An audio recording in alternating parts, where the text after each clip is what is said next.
تعالیٰ اس کے ضمن میں مجھے حق اور سچ بیان کرنے کی توفیق عطا فرمائے، آمین۔ اور ہم سب کو حق سن کر اسے قبول کرنے کی اور اس پر عمل پیرا ہونے کی توفیق عطا فرمائے، آمین۔ کہ میں نے موت کو پیدا کیا ہے تو اس کی وجہ کیا ہے؟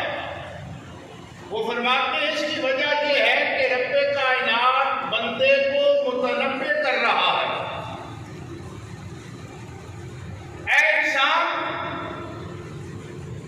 میں اپنا خلیفہ نائب بنا کر تمہیں زمین پر بھیج رہا ہوں، حسن و جمال بھی دوں گا، مال و دولت بھی دوں گا، جاہ و جلال بھی دوں گا، بڑے بڑے عالی شان محلات بھی دوں گا، دولت کا کوئی حساب نہیں ہوگا، جائیدادوں کا کوئی حساب نہیں ہوگا، عالی شان محلات پر مخملی بستروں پر لیٹنے والے، یہ بات یاد رکھنا، جب کوئی منصب مل جائے، جب حسن و جمال مل جائے، دولت مل جائے تو میری راہ سے روگردانی نہ کرنا، یہ نہ ہو کہ غربت میں تیری آنکھ تعجب کے وقت کھل جائے، مسجد میں تو آتا رہے اور جب مال دے دوں میری یاد سے پھر تو غافل ہو جائے، پھر تیرے بیٹے کی شادی ہو، مہندی کی محفل ہو، پھر شراب کی بوتلوں کے بغیر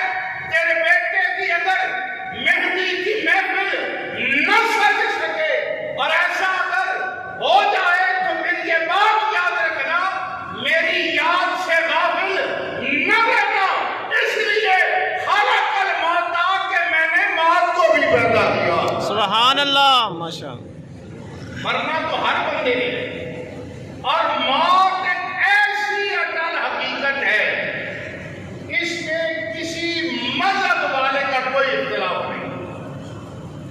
اللہ کی ذات میں اختلاف لوگوں نے کیا، انبیاء کی ذات میں لوگوں نے اختلاف کیا، فرشتوں کا انکار کیا، جنت و دوزخ کا انکار کرنے والے اس سرزمین پر موجود ہیں، لیکن موت کا کوئی انکار نہیں کرتا۔ ہر شخص یہ جانتا ہے کسی مذہب کا ماننے والا ہو، جو اس دنیا میں آیا ہے اس نے مرنا ضرور ہے، بے شک۔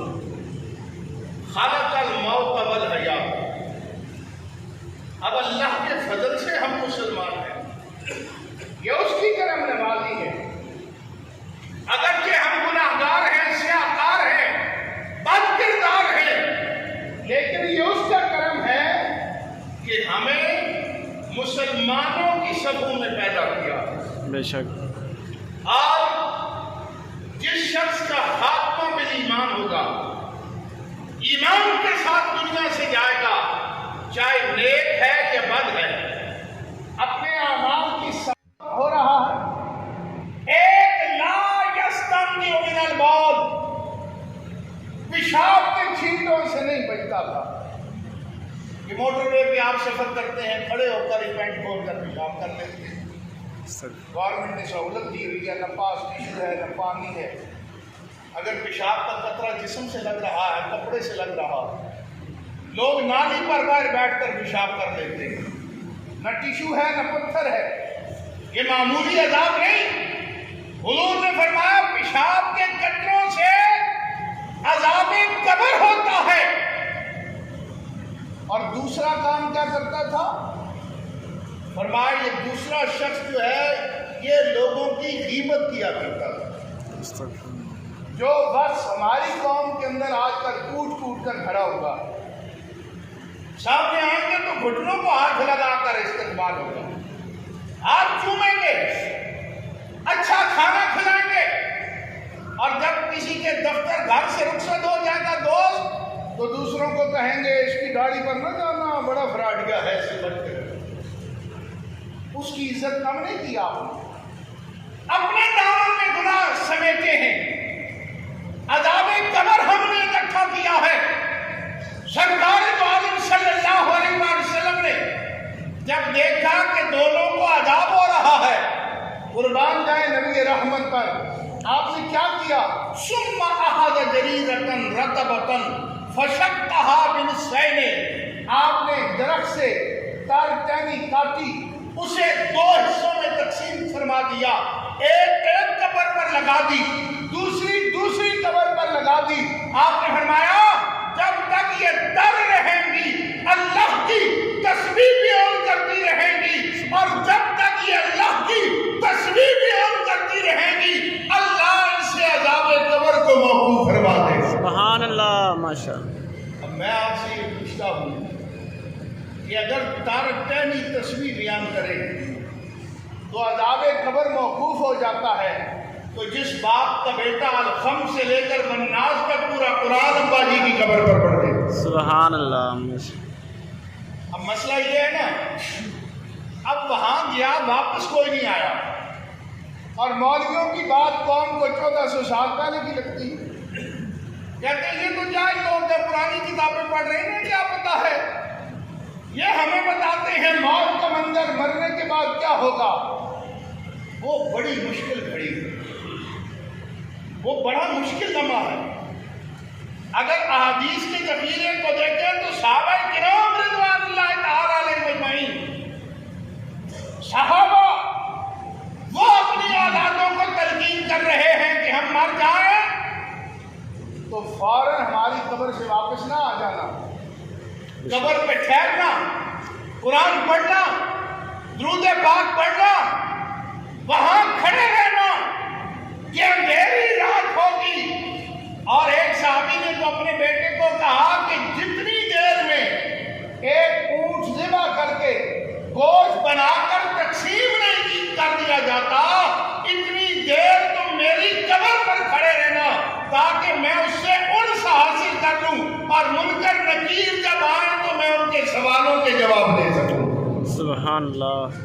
اگر صحابہ کا یہ عالم ہے جن سے نماز کوئی نہیں چھوٹی، جن کی تہجد نہیں رہی، جنہوں نے اپنی آنکھوں سے سرکار دو عالم کو دیکھا ہے، تو پھر میں اور آپ اپنے گریبانوں میں جھانکیں، ہمارے پاس تو 5 وقت کی نماز بھی نہیں ہے، ہمارے پاس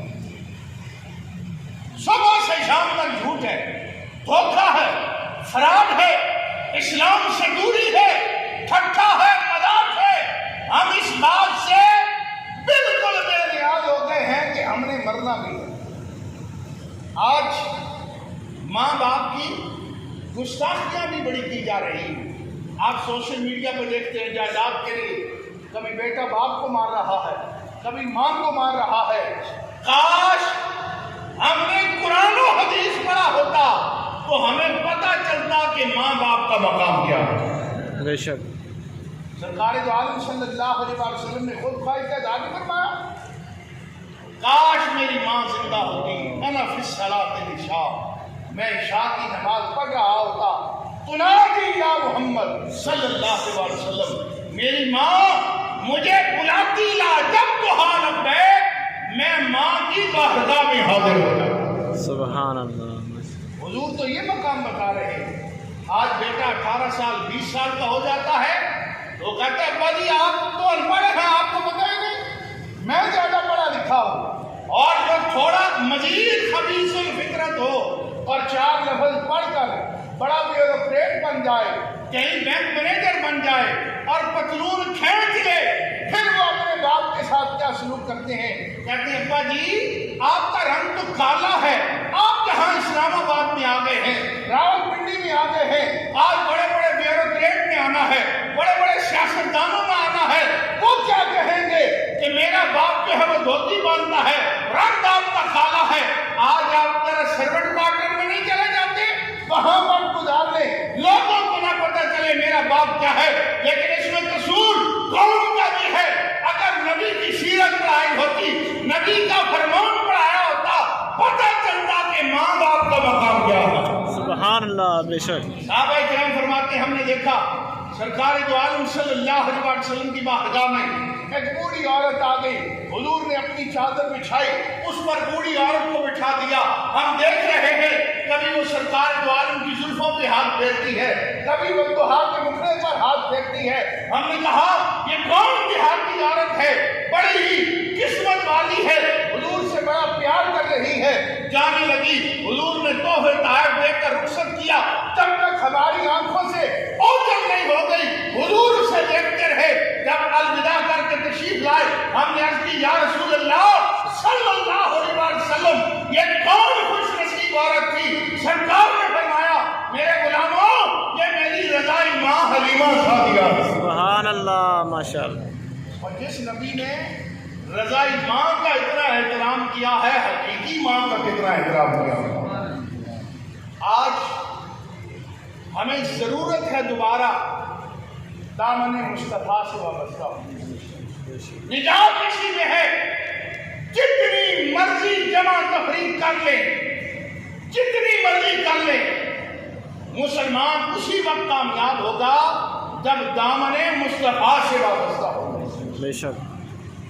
اس دور کے ولی کامل جس شخص کو دنیا علامہ خادم حسین رضوی کے نام سے جانتی ہے, بے شک. جب فرانس کا معاملہ آیا آپ اس وقت بھی چیخ چیخ کر کہتے رہے لوگوں یوسف علیہ السلام کی تو صرف قیمت لگی تھی, جب تک اس قوم کا بچہ بک کر یوسف کے قدموں میں نہیں آیا رب نے معاف نہیں کیا. ہمارے دور میں تو حضور کی توہین ہو رہی, ختم نبوت پر ڈاکے ڈر رہے. میدان عمل میں نکلو, حضور سے وفا کرو, تمام تر سیاسی وابستگیاں ایک جانب رکھ کر حضور کے غلام بنو. لوگوں نے کہا مولوی بڑے بے وقوف ہیں, ابھی تو ہم گرے لسٹ سے نکلنے والے ہیں, فرانس کے ساتھ ہمارا معاہدہ ہے, ہمیں ٹیکسوں میں چھوٹ مل جائے گی, ٹیکسٹائل کا بزنس بڑا ہوگا. لیکن وہ مر کے اندر کہتا رہا اس سے کچھ نہیں ہونا. آج آپ کا نام گرے لسٹ سے بھی نکل گیا ہے, IMF نے قرضہ بھی دے دیا ہے. میں پوچھتا ہوں قوم پھر بھوک سے اب کیوں مر رہی ہے؟ آج کیوں ہم مر رہے ہیں؟ قرضہ بھی مل گیا, گرے لسٹ سے نام بھی نکل گیا. معلوم ہوا رب بھی بتا رہا ہے جو میرے نبی سے غداری کرے میں انہیں پھر سدھرنے نہیں دیتا. اپنے گناہوں کی معافی مانگنی پڑے گی, دامن مصطفیٰ سے وابستگی اختیار کرنی پڑے گی. یہی وہ چیز ہے جو ہمیں دیگر لوگوں سے ممتاز کرتی ہے. مسلمان نے تو اپنا جان مال اولاد ہر تعلق جو ہے وہ سرکار جو عالم صلی اللہ علیہ وسلم کی ذات کے بعد نکالا. صحابہ کرام رضوان اللہ تعالیٰ علیہ مجمعین ہو, آل بیت اطہار ہو, مولا علی شیر خدا رضی اللہ تعالیٰ عنہ, انہوں نے کیا بتایا ہے؟ ایک ہی سبق دیا ہے کہ جب بات سرکار جو عالم صلی اللہ علیہ وسلم کی آ جائے تو پھر انسان کو پیچھے نہیں رہنا چاہیے. رشتہ داریاں, ہر تعلق, ہر قسم کی یاریاں یہ ایک جانب رہ جاتی ہیں. جو دامن مصطفیٰ سے وابستہ ہو جاتا ہے اللہ انہیں دین و دنیا کی بھلائیاں عطا فرمائے. بے شک. اس لیے میرے بزرگوں اور دوستوں, آج ذمہ داری ہے یہ والدین کی کہ اپنی اولاد کو اپنی حیات میں دین کی بنیادی چیزیں سکھائیں. آج دیکھیں ABC کے لیے ہم کتنی محنت کرتے ہیں, اچھی بات ہے. مسلمانوں کو ڈاکٹروں کی ضرورت ہے, سائنسدانوں کی ضرورت ہے, انجینئرز کی ضرورت ہے, لیکن کم از کم اتنا تو اولاد کو ہم دین سکھائیں مرنے کے بعد وہ نماز جنازہ پڑھ سکے, باپ کے لیے قرآن پڑھ سکے, ماں کے لیے قرآن پڑھ سکے. یہ کتنا المیہ ہے کہ ایک شخص اگر 10 بیٹے ہوں اور ابا جی رات کو فوت ہو جائیں, یہاں کا تو مجھے علم نہیں, لیکن ہمارے یہاں کنڈی شہر میں سب سے پہلا کام مولوی صاحب کے دروازے پر کر کے ڈالتے ہیں. آڑا جی ابا جی فوت ہو گئے, غسل دے گئے. بھائی حیا نہیں آتی, باپ تمہارا ہے, غسل کسی سے دلواتے. بینک بیلنس تمہارا ہے, لینڈ کروزر تمہاری ہے, پلازے تمہارے ہیں, مربے تمہارے ہیں اور مر گئے ابا جی تو اب یہ کسی اور کے ہیں، یہ بھی تمہارے ہیں، غسل خود دو، کفن خود دو، بیٹا مصلی امامت پر کھڑا ہو کہ میں اپنے باپ کا جنازہ پڑھاؤں گا، اور خود قرآن کھول کر الحم سے لے کر والناس تک اپنے باپ کی بخشش کے لیے خود قرآن پڑھے۔ سبحان اللہ۔ آج تو ہم نے سارا کام ریڈی میڈ رکھ دیا ہے، مدارس کے طلبہ ہیں، دو سپارے پڑھو۔ میرا بھی چونکہ ایک مدرسے سے تعلق ہے تو ایک دفعہ یہ ہر جگہ میں بات سناتا ہوں، ایک صاحب آگے مجھے کہنے لگے جی وہ کل جو لڑکے آپ نے بھیجے تھے چھوٹے تھے اور انہوں نے دو سپارے نہیں پڑھے، آج جو لڑکے بھیجنے ہیں نا وہ بڑے ہوں اور دو سپارے ضرور پڑھیں۔ میں نے کہا بھائی جان کون فوت ہوا؟ اور ماننے لگے میرے ابا جی فوت ہوئے۔ میں نے کہا آپ نے کتنا پڑھا ہے؟ کہنے لگے میں نے کچھ نہیں پڑھا۔ میں نے کہا کتنے بے وقوف ہو، جس کا باپ ہے اس نے کچھ نہیں پڑھا اور جن کا کچھ نہیں لگتا ان سے 200 بار کی توقع رکھتے۔ اور یہ جو تعداد ہم نے حساب لگایا ہوتا ہے اتنے ہزار قرآن، وہ مالک و خالق ہزار قرآن نہیں دیکھتا، وہ دیکھتا ہے کس محبت کے ساتھ پڑھا ہے۔ سبحان اللہ۔ بے شک جناب عیسیٰ علیہ السلام کا ایک قبر سے گزر ہوا نا، آپ نے دیکھا قبر والے کو عذاب ہو رہا ہے، کام سے جا رہا تھا، چلے گئے، واپس آئے، دیکھا اس قبر والا جو ہے اللہ کی نعمتوں میں کھیل رہا، بڑا تعجب، یا اللہ کل تک تیرے عذاب کا مستحق تھا، آج تیری نعمتوں میں کھیل رہا ہے۔ وہ بھی بڑا بے نیاز ہے، جبریل امی حاضر ہو گئے، عرض کی اللہ کے نبی جب فرماتا ہے یہ بندہ بڑا گناہگار، شاہکار، بد کردار تھا، لیکن معاملہ یہ ہوا ہے آج اس کی بیوی اس کے معصوم بچے کی رسم بسم اللہ کے لیے، سبق کے افتتاح کے لیے استاد کے پاس لے کر گئی اور استاد نے کہا پڑھو بیٹا بسم اللہ الرحمن الرحیم۔ جب اس کے معصوم بیٹے نے بسم اللہ پڑھی تو رب فرماتا ہے مجھے حیا آ گئی، یہ معصوم مجھے رحمان بھی کہہ رہا ہے، رحیم بھی کہہ رہا ہے، میں اس کے باپ کو عذاب دے رہا ہوں۔ اے اللہ کے نبی، رب نے اس کے بیٹے کے بسم اللہ پڑھنے کی وجہ سے اس کی زندگی کے سارے گناہوں کو معاف کروا دیا۔ سبحان اللہ۔ ماشاء اللہ۔ اس بیٹے نے ایصال ثواب کے نیت سے بسم اللہ نہیں پڑھی، سبقاً پڑھی ہے، رب نے قبول کر لیا ہے۔ لہذا خود سوچیں کہ جس کا بیٹا الحم سے لے کر والناس تک پورا قرآن پڑھے گا، اللہ اس کی قبر پر کتنی رحمتیں اور برکتیں نازل فرمائے۔ سرکار دو عالم صلی اللہ علیہ وسلم نے فرمایا جس شخص کے دونوں والدین یا دونوں میں سے ایک فوت ہو گیا ہے اور جمعے والے دن وہ اگر والدین کی قبر پر جا کر سورہ یاسین پڑھتا ہے، اللہ ان کے گناہوں کو بھی معاف فرماتا ہے اور پڑھنے والے کے گناہوں کو بھی معاف فرماتا ہے۔ سبحان اللہ۔ لیکن ہمارے پاس ٹائم ہے ماں باپ کی قبر پہ جانے کا؟ اب تو عید پہ جانے کا رواج بھی کم ہوتا جا رہا ہے۔ ہمارے پاس کرکٹ کھیلنے کے لیے ٹائم ہے، ہمارے پاس سیاسی جلسے اٹینڈ کرنے کا ٹائم ہے، لیکن یہ ٹائم نہیں ہمارے پاس کہ ہم 15-20 منٹ نکال کر جائیں جن ماں باپ نے اپنی ساری زندگی محنت کر کے مشقتیں اٹھا کر جو ہے مال کمایا ہے، آج ہم اس کے مالک بنے بیٹھے ہیں، ان کی بارگاہ میں نذرانہ عقیدت پیش کریں، ان کی بخشش کے لیے دعا کریں۔ اور یہ بات یاد رکھیں، آج اگر آپ اور میں اپنے گھر میں بیٹھ کر فجر کے بعد بلند آواز سے سورہ یاسین پڑھیں گے، کل ہمارے مرنے کے بعد ہماری اولاد بھی پڑھے گی۔ اور اگر آج ہمارے پاس ٹائم نہیں تو ہماری اولادوں کے پاس تو بالکل ہی ٹائم نہیں ہے۔ اس وقت تک تو مزید ریڈی میڈ کام ہو جانا ہے کہ مر گئے ہیں، فون کرو کسی نہ کسی کمپنی کو، اور جی مر گئے حضرت صاحب ان کو لے جاؤ اور خود ہی دفنا دو، جنازے کا وقت بتا دینا، ہم لوگ بھی حاضر ہو جائیں۔ آج وقت ہے اپنی اولادوں کی تربیت کریں، دین کے دامن سے وابستہ ہوں، اور بالخصوص عقیدہ ختم نبوت کے تحفظ کی جتنی ضرورت آج ہے اس سے پہلے اتنی نہ تھی۔